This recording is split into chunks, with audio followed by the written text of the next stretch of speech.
Hey everyone, welcome back. Today, let's talk about something we all do: overthinking.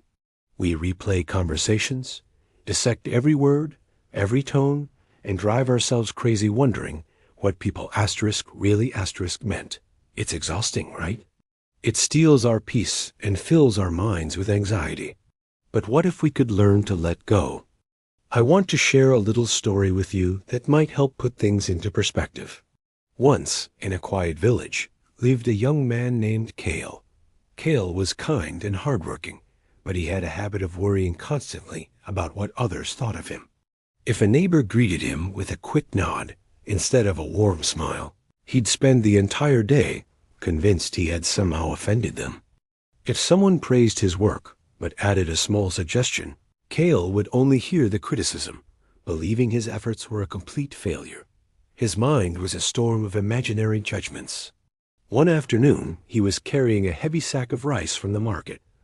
An old friend, Leo, passed by and called out, "Kale, that sack looks heavy. Be careful not to strain your back." Leo then smiled and continued on his way. A simple, friendly warning. But Kale's mind immediately started spinning. "He thinks I'm weak," Kale muttered to himself. "He probably thinks I can't handle my own work. Maybe everyone in the village sees me as incapable." The friendly advice had turned into a heavy stone of self-doubt in his mind. This single thought ruined his entire day. He felt clumsy, weak, and embarrassed. He avoided eye contact with everyone he passed, certain they were all judging him. The weight of the rice was nothing compared to the weight of his overthinking. That evening, he couldn't even enjoy his dinner, as the perceived insult echoed in his head. His peace was completely gone, replaced by a dark cloud of anxiety. The next day, still feeling down, Kale saw Leo again. Gathering his courage, Kale approached him.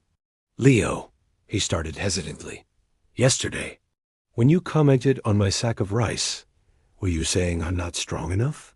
Leo looked genuinely surprised. He laughed warmly and put a hand on Kale's shoulder.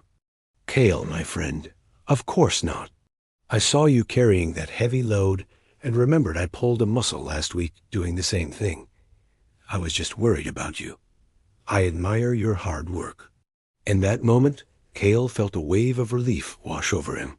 All the anxiety, all the self-doubt had been for nothing. It was all the story he had told himself. Leo's words were born from care, not criticism. Kale realized he had spent hours suffering over a meaning that never even existed. He had built a prison in his own mind and locked himself inside. From that day forward, Kale made a promise to himself.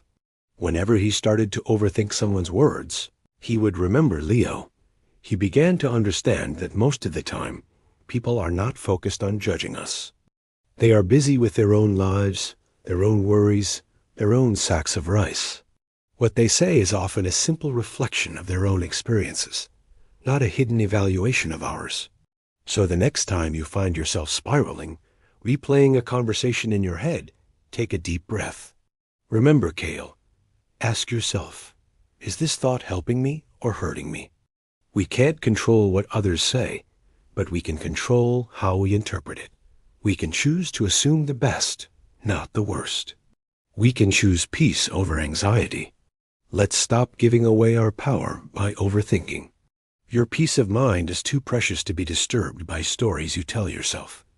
Thanks for listening today.